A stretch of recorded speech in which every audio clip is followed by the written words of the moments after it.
Yang pertama, bahwa pembelajarannya bahwa anak muda ini sebenarnya bukan cari kebenaran, dia pengen dibenarkan gitu ya. Dia cari pembenaran. Coba seandainya waktu Tuhan Yesus, waktu anak muda itu bilang begini, Tuhan itu semua udah aku lakukan, apalagi yang kurang Tuhan. Kalau Tuhan Yesus bilang begini ke orang anak muda itu, bilangnya, top, lu udah top, udah keren, nggak ada lagi yang kurang saudara. Saya yakin anak muda ini dengan sombongnya dia akan pulang. Yes, udah bener gitu ya. Anak muda ini cari pembenaran bukan kebenaran. Shalom Bapak Ibu, saudara-saudara terkasih dimanapun Bapak Ibu menyaksikan channel YouTube ini. Saya percaya ada berkat Tuhan buat saudara hari ini. Haleluya. Saya percaya dalam Tuhan tidak ada yang kebetulan. Tapi sebelum kita belajar lebih lanjut, jangan lupa untuk komen, like, and subscribe. Apabila ada request tema untuk kita belajar sama-sama, yuk jangan sungkan untuk komen. Oke, mari kita belajar sama-sama hari ini yang berjudul cari kebenaran bukan pembenaran. Ya, banyak kita seringkali cari pembenaran diri, saudara, bukan cari kebenaran. Oke, kita baca dalam Matius 19 ayat 16 sampai 22. Ada seorang datang kepada Yesus dan berkata, Guru, perbuatan baik apakah yang harus kuperbuat untuk memperoleh hidup yang kekal? Jadi datang seorang anak muda dengan sebuah pertanyaan. Guru, gue mau hidup kekal. Apa yang harus aku lakukan? Caranya gimana? Gitu ya. Oke, lanjut. Kata orang itu kepadanya, perintah yang mana? Lalu kata Yesus, ya, jangan membunuh, jangan berzina, jangan mencuri, jangan mengucapkan saksi dusta, hormatilah ayah ibumu, dan kasihlah sesamamu manusia seperti dirimu sendiri. Lalu kata orang muda itu kepada Tuhan Yesus, semuanya itu telah kuturuti, apalagi yang masih kurang? Wah, kata Yesus kepada anak muda itu, jikalau engkau hendak sempurna, pergilah, jualah segala milikmu dan berikanlah kepada orang-orang miskin, maka engkau akan peroleh harta di sorga. Kemudian datanglah kemari dan ikutlah aku. Ketika orang muda itu mendengar perkataan Tuhan Yesus, pergilah anak muda itu dengan sedih sebab banyak hartanya. Saudara, hari ini kita belajar, saudara, dari seorang anak muda yang datang kepada Tuhan Yesus. Ada beberapa poin di sini yang saya catat. Yang pertama, bahwa anak muda ini dia tanya caranya sama Tuhan supaya saya hidup kekal, gitu ya. Bahkan waktu Tuhan sudah bilang bahwa yang pertama jual hartamu, kemudian ikutlah aku. Lalu dikatakan bahwa anak muda ini sedih dengar itu.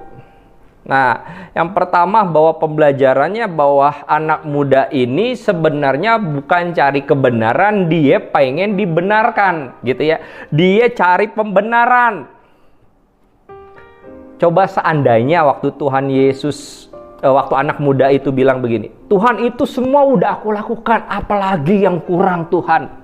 Kalau Tuhan Yesus bilang begini ke orang anak muda itu, bilangnya, top, lu udah top, udah keren, nggak ada lagi yang kurang, saudara. Saya yakin anak muda ini dengan sombongnya dia akan pulang. Yes, udah bener, gitu ya. Anak muda ini cari pembenaran bukan kebenaran.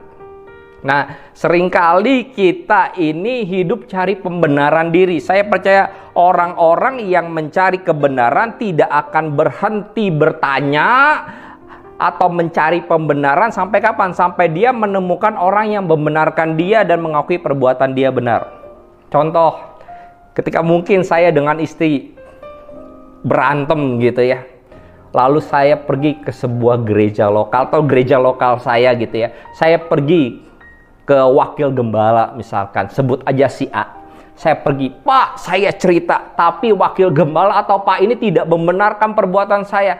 Lalu saya bilang, wakil gembala ini nggak asik nih, nggak asik gitu ya, nggak asik. Saya pergi ke gembala, saya juga cerita begitu ya. Wah, ternyata Pak Gembala juga tidak membenarkan saya. Akhirnya saya bilang, gereja ini nggak asik, saya akan terus cari gitu ya, sampai saya ketemu sama orang yang sama sintingnya sama saya gitu ya, yang sama gilanya sama saya. Akhirnya saya bilang, nah ini dia orangnya, bener nih orang asik, wah ini gereja asik nih. Nah, saudara, begitu saudara, karena orang yang cari pembenaran dia akan coba terus cari-cari, akhirnya dia sampai dapat orang yang sama sintingnya sama dia gitu ya.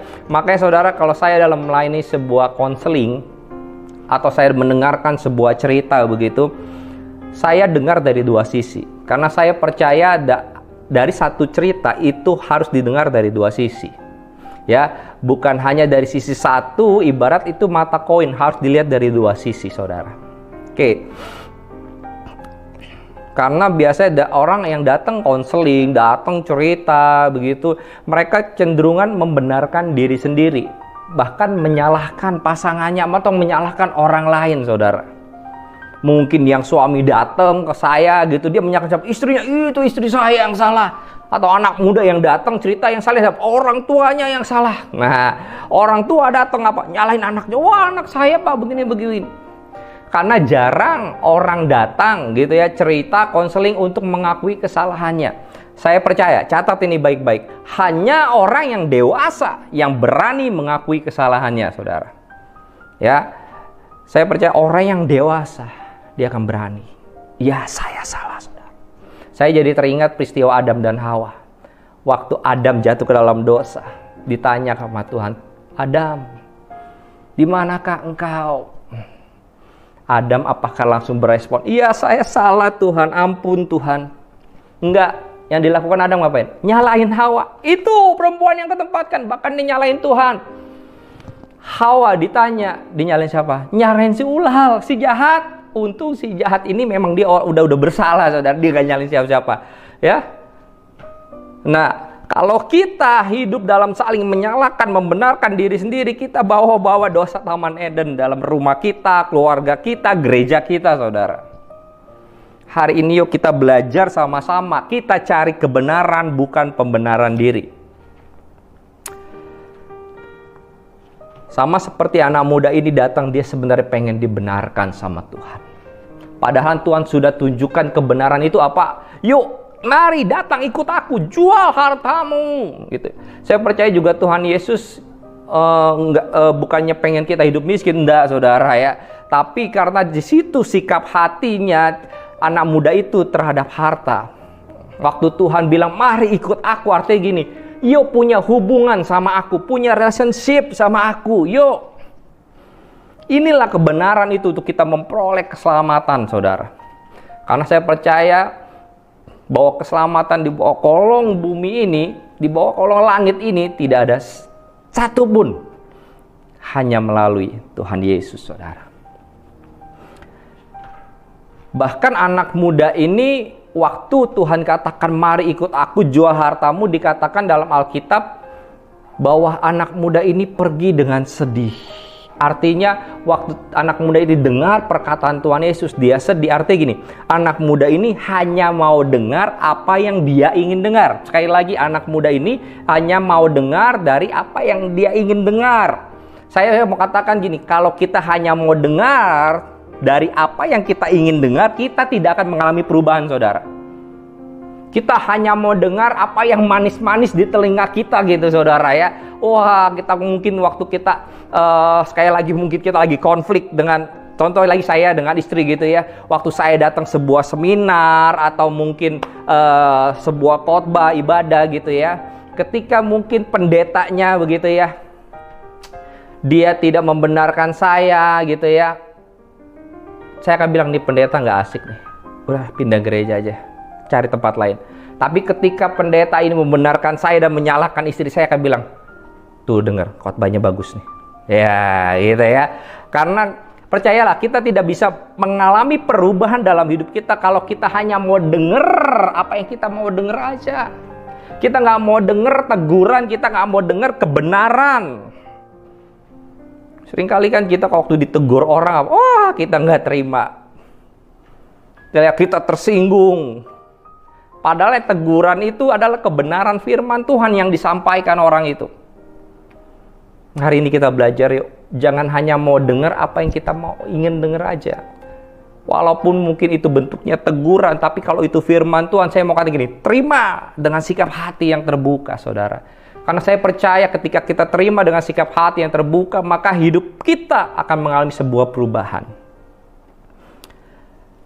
Lalu saya belajar juga dari anak muda ini, bahwa anak muda ini bertanya caranya how. Bagaimana Tuhan cara supaya hidup kekal? Saudara, bukannya tidak penting.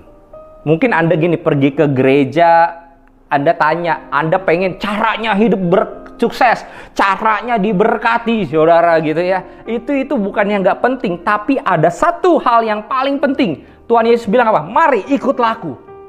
Artinya apa? Artinya ada seorang pribadi yang jauh lebih penting dibanding how, caranya. Karena itu saya mau bilang begini, kebenaran adalah seorang pribadi untuk dikenal, bukan sekedar teori untuk dipelajari. Atau juga saya mau katakan begini, bahwa kebenaran itu tidak terletak di caranya, tapi kebenaran itu terletak di seorang pribadi. The truth is not in how, but the truth is in who. Betul ya? Anak muda ini tanya caranya, tapi Tuhan Yesus bilang, enggak, ini ikutlah aku. Tuhan Yesuslah kebenaran sejati itu. Artinya kebenaran itu bukan dari cara, enggak terdapat dari cara, tapi seorang pribadi yang bisa dikenal, yaitu Tuhan.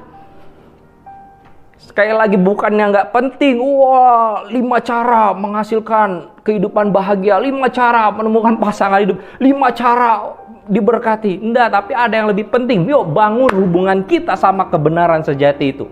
Hidup dalam kebenaran sejati itu, yaitu Tuhan Yesus.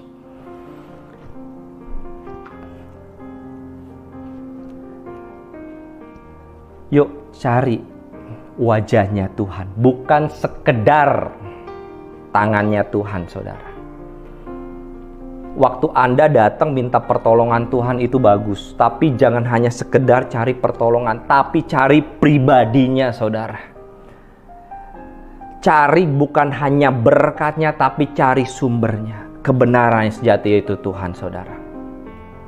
Karena banyak orang Kristen yang hanya mau keuntungannya aja, tapi nggak mau jadi member, nggak mau jadi murid, saudara.